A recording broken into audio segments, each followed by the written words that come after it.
Richard for inviting me, and also thanks to Nevada. I really enjoyed that. You're going to be certainly a hard act to follow. What I'm going to cover off this morning is an adaptation of a session I did to the Institute of Chartered Accountants in June.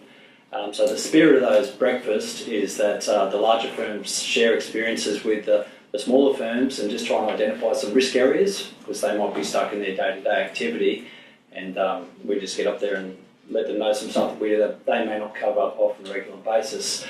So this morning we've got quite a diverse audience. There's some bankers, lawyers, valuers. So what I thought I'd do is take away some of the more technical or drier aspects. I've also added in a few slides just to provide some sort of context to some of the things I'm going to cover. So basically the takeaways that I'm looking at doing today, firstly we're going to start with the regulatory framework. I think Nevada got it absolutely right. You need to start with the basics. We say that to our staff all the time. If you don't get the basics right, you've no chance of getting the right outcome.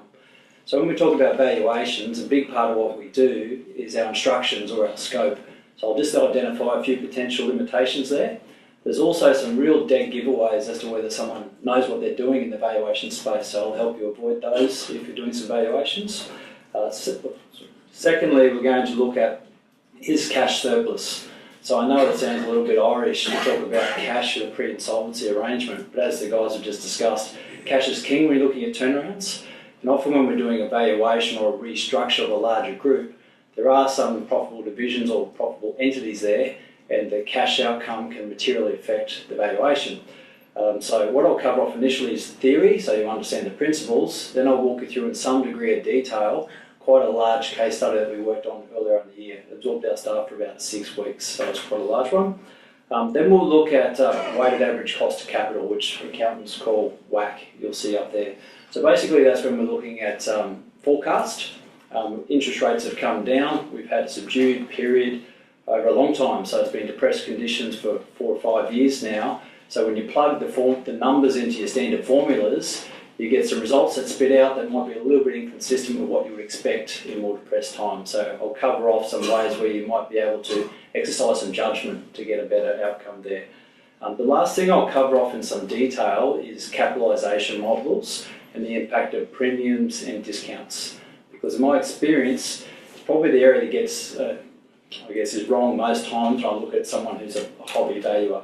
Has a very material impact on the outcome. So what I'm going to aim to do is give you a bit of a framework which might assist you to get it right more often than not. So lastly there, I'm long retired from the catwalk, so I'm not going to cover off on the modelling tips, but that is a session that I've included at the appendix at the back. So one of my colleagues, Dean Waters over here, he authored that for me, and he does most of the modelling in our office. So if you're particularly interested, it covers off things like when you're using Microsoft Excel, you might use a net present value formula or internal rate of return formula. Sometimes it gives you the wrong outcome. We generally prefer to use a goal-seek function. So if that's of interest to you, feel free to grab Dean at the lunch break and just talk Excel geek to Excel geek. So what I'm going to cover off here is just in terms of the regulatory environment, what is this BVS or business valuation designation? Why is it there? I think the logic is that it's based on some of the overseas models. In order to give court work evidence or be able to do work for statutory bodies, you need to be appointed by your peers as someone who is a specialist. You have to commit to a certain amount of CPD hours and random file audits. So I guess that's the confronting part. Actually, the worst part was when they actually released it at Easter this year. We had to do an exam. It was 3 hours, long time since some of us had done exams, or you could offer up to do an hour and a half one-on-one interview. Had to get a 65% pass mark. And when you go in to dial in to see your results on the internet, if you pass, they say you're competent. So I don't know what they tell you if you don't pass, but you probably can sort of guess what's there. So if you're someone that plays a bit in the evaluation space and you're interested to go to that next level, I really recommend you get this, because what traditionally happens is they make it harder and harder to get your ticket as you go, and where it's heading is you'll need that ticket to be able to do that type of work. So the main thing for us is our standards, our professional standards. There's 2 broad ones that we have to comply with as chartered accountants or CPAs. Both of them are mandatory. So if you're doing general valuation work, it's APS 225, which is the one that I've listed up there. If you're doing court work, it's APS 215. So really, if you look at the definition there, it's quite broad. That's in this section here. It's basically anything that is valuation of a business enterprise, a security, or an intangible asset, for example. Also includes oral valuation, so you don't have to do a full long-blown report. It can be just told someone after you reviewed it. We often do Excel tables or summaries, that's included. So again, a very broad category. And there's some mandatory things that we always have to consider. So we have to say, what's the purpose of the valuation? Who's giving us the instructions? What's the valuation date?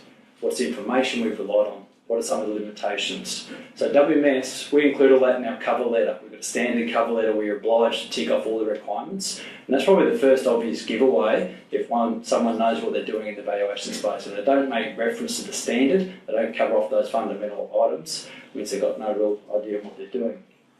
So probably the more important part is this part which is here highlighted in red. There's 3 broad documents that we can give when we do a valuation. So to the far left is what we call a valuation engagement. And that's, I guess, when we get our hands fully dirty. Might be a situation where we do, say, an independent expert report for ASIC, or we might do a large commercial matter for court, maybe a bank valuation or an information memorandum valuation. Normally that's where someone's financially able. Most of the stuff that we do in the pre-insolvency space fits into that middle category there, which we call a limited scope valuation. So that means that we haven't had full access to all the information. We might have had to do it on a short period of time. And it actually makes sense when you think about it. Most SMEs don't have the breadth of information that we'd need to make a totally informed decision. It's not necessarily accurate, might not be timely, and the stakeholders may not be able to give us the time that we need to go and truly understand that business. The reason it's important is that we're obliged, as you'll see down the bottom, to say that if we did a full valuation engagement, our outcome may have been different. So often we might do it, say someone's doing a tax rollover, so we come in, they don't want to pay for a full-blown valuation engagement, we do a limited scope valuation, the ATO may challenge that valuation that we've done. So then it goes to the next stage, and then we might have to do a valuation engagement. Similarly for, say, a court matter, we might initially do a limited scope valuation, it escalates all the way through to court, there's another expert comes on the other side, we have to do a joint statement of experts, more information becomes available, all of a sudden the outcome is different from that initial assignment. So it's just important if you're actually receiving those reports that you do understand that we have to state that our outcome could be different. The last one on the right hand side is what we call a calculation engagement. That's a typical situation where we're given some of the variables. So there might be, say, a shareholders agreement. They say that if someone goes, it's going to be the average of the last 3 years' profit, blah, blah, blah, and they go to someone independent just to do that calculation.